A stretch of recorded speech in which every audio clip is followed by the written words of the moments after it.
La Anunciación de María. Es el título de la homilia hoy en la mañana.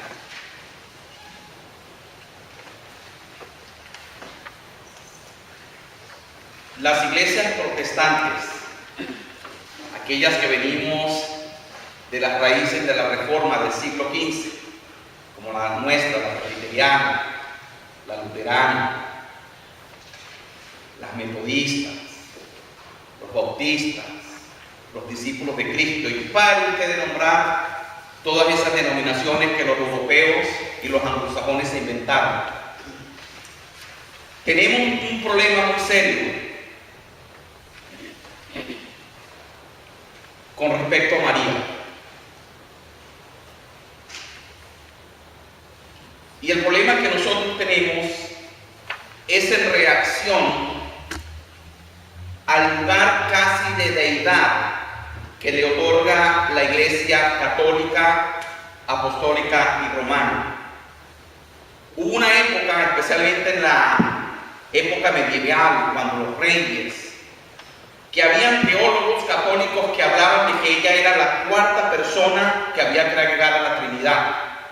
Y entonces hubieron muchos siglos donde se hablaba más bien de un cuarteto: Dios el Padre, Dios el Hijo, Dios el Espíritu Santo y María, la Madre de Dios.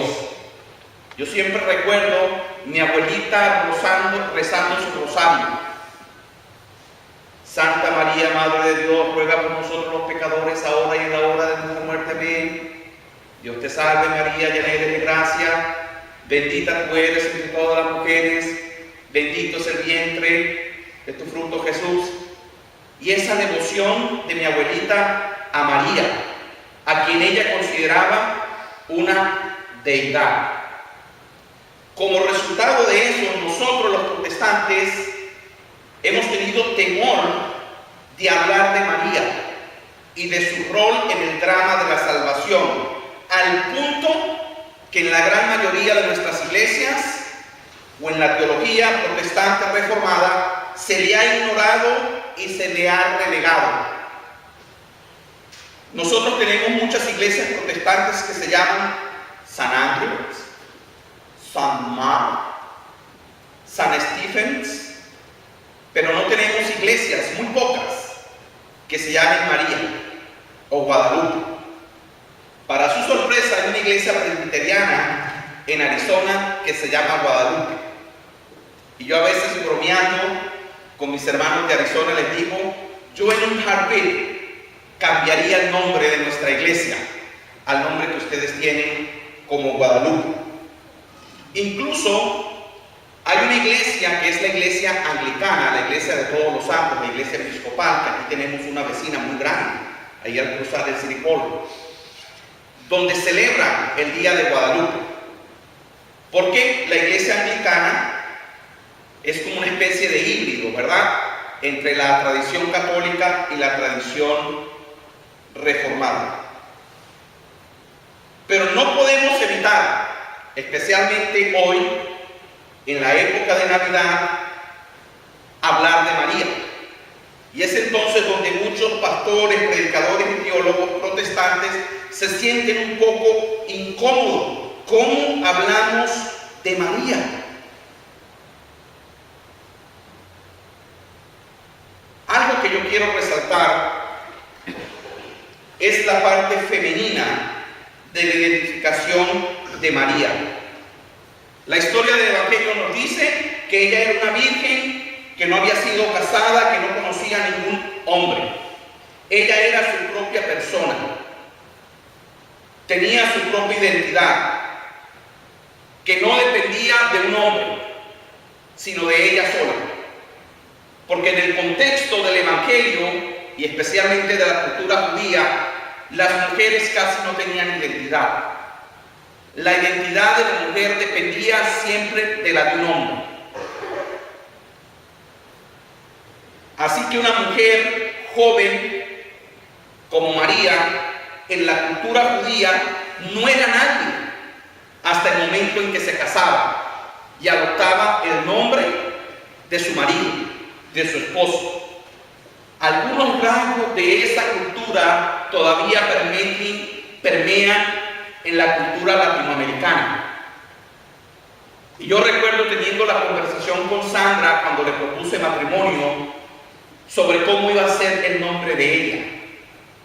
Porque en América Latina, en Venezuela, yo sé que en México y en otros países, se acostumbraba de que en lo que la mujer se casa, inmediatamente su nombre, su apellido, su identidad desaparece y adopta el de su esposo. Entonces Sandra iba a ser Sandra de Moreno. Sin embargo, Sandra fue muy clara al decirme que iba a continuar llevando su apellido, Sandra Sobrino, y luego iba a agregar el de Moreno. El problema es que cuando uno llega aquí a los Estados Unidos, por los asuntos legales, imponen el nombre. ¿Van conmigo?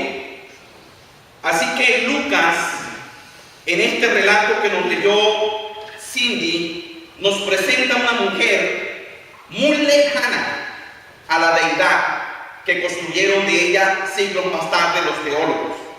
Nos presenta a una mujer sencilla, a una mujer simple, a una mujer femenina. Y esa es la parte de Dios que nosotros los protestantes tendemos a ignorar, lo femenino en Dios. Yo recuerdo hace 2 años cuando llegué aquí que prediqué ese sermón, Dios como mi madre, y yo sé que produjo algunas ronchas, alguna incomodidad, especialmente entre algunas de las hermanas, que no les cabía en la cabeza pensar de Dios como una mujer, porque siempre en la teología protestante hemos enfatizado el lenguaje de Dios como el Padre, Dios como el hombre, Dios como el varón, Dios como el yo, porque en muchas de las escrituras hebreas y también del Nuevo Testamento, por el contexto del dominio del hombre, siempre se nos habla de un lenguaje de Dios como el macho, como el bravo, como el vengador. Entonces, en ese aspecto, la teología que exalta la feminidad de María nos ayuda. Y es por eso que ustedes se van a dar cuenta que casi siempre en las iglesias católicas van a ver una imagen de María con el niño en los brazos, hablando de la cercanía y de la feminidad de Dios para cuidar sus hijos. Así que, hermanos y hermanas, aquí estamos nosotros terminando esta temporada de Adviento y acercándonos y continuándonos a los momentos de Navidad, el nacimiento de Cristo, la visita de los Reyes Magos, los sabios de Oriente, el bautismo de Jesús, las bodas de Canaán, la transfiguración y todo eso que corresponde al evento litúrgico que celebramos como Epifanía. Anoche, aquí en nuestra congregación, como 100 personas, entre una mezcla muy interesante de gente de la comunidad y gente de la congregación, nos reunimos para celebrar las posadas, para recordar esa tradición que principalmente viene de México, pero que también la celebran en muchos países latinoamericanos. Carlos me decía que él fue por allá con una familia mexicana en San Bernardino, que habían como 200 personas también celebrando las posadas. Y sabemos que aquí en el sur de California, durante todas estas semanas, mucha gente estuvo celebrando las posadas, que inician el 16 de diciembre hasta la Nochebuena. Nosotros aquí solo lo hicimos un día, porque no hay la energía, ni el tiempo, ni los recursos para hacerlo todos los días. Y esta celebración es recrear la historia del nacimiento de Jesús, de Navidad. Y para los que vinimos anoche, como estaba tan frío, lo que hicimos fue que un grupo se puso en la parte de afuera de la entrada y otro grupo adentro, y estuvimos cantando el canto de la posada. Y luego entramos y nos reunimos allí frente al pesebre o al nacimiento, y yo hice una cortita reflexión Y yo invitaba a las personas a pensar y a meditar el significado de la historia del nacimiento de Jesús y de cómo esa historia se repite especialmente en nuestra comunidad latinoamericana, cuando hay tanta gente hoy en día todavía tocando puertas, buscando un lugar donde vivir, buscando un futuro mejor para sus hijos y sus hijas. Y algunos se encuentran con un enorme muro que les dice hasta aquí lleguen, porque ya no pertenecen. Otros se encuentran con leyes estrictas que dan la bienvenida a unos, pero no la bienvenida a otros. Algunos que logran brincar el muro o que logran filtrarse por los huecos de esas leyes, luego llegan a ciudades como Pasadena o Los Ángeles y se encuentran con una sociedad cerrada, donde no hay lugar para ellos. Gente sigue tocando igual que María y José, buscando un lugar donde vivir. El tema de la vivienda es algo impresionante. Solo se calcula que aquí en la ciudad de Pasadena hay un déficit de más de 20,000 unidades. Algunos hablan de 30,000, 40,000 unidades para personas de bajos recursos. Todos ustedes, o la mayoría, experimentan en su vida lo que yo estoy hablando.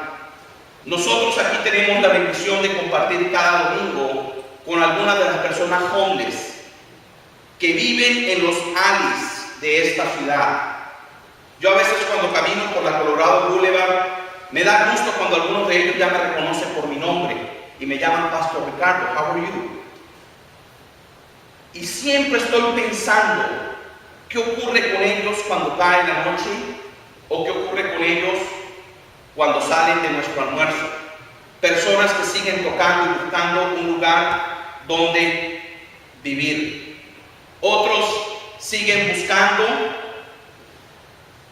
por trabajo, por acceso al hospital y al médico y a la salud. Jesús, en su nacimiento, nos recuerda esa historia. Ahora nosotros, cuando nos reunimos aquí como comunidad y cuando pensamos en el nacimiento de Jesús y esas buenas nuevas que el ángel Gabriel le dio a María, pensamos y nos preguntamos, ¿cuáles son las buenas nuevas que podemos anunciar para nuestra comunidad? Yo que tengo que oír tantas historias, me doy cuenta y soy testigo de que este año 2014 ha sido un año muy difícil para muchas personas, a muchos niveles. Muchas malas noticias han llegado a nuestra comunidad. Sin embargo, el anuncio de Gabriel a María es pertinente para nosotros. El anuncio de la esperanza, de la luz que viene al mundo, es pertinente para nosotros. Y lo que nos hemos reunido para estudiar la Biblia durante Adviento, los estudios bíblicos, hemos estado reflexionando sobre preguntas y la del viernes pasado era esa: ¿qué buenas nuevas podemos darle a nuestra gente? ¿Qué buen anuncio podemos darle a nuestra comunidad en medio de tantas malas noticias? Y creo que parte de mi labor y mi trabajo como pastor y el trabajo de ustedes como la comunidad es alentarnos unos a otros y darnos esa palabra de esperanza, de que en medio de la oscuridad del mundo, de que en medio de tinieblas, de que en medio de tantas malas noticias hay esperanza y que tenemos que mantener viva la esperanza de Dios para nosotros. Bueno, no todo ha sido tan malo. Al fin y al cabo parece ser que han venido algunas nuevas noticias. Hace unas semanas el presidente Obama anunció una medida ejecutiva que se espera va a proteger a 5 millones de personas, y yo sé que algunos de mi congregación van a poder ser protegidos bajo esa nueva orden ejecutiva. Yo estuve en Las Vegas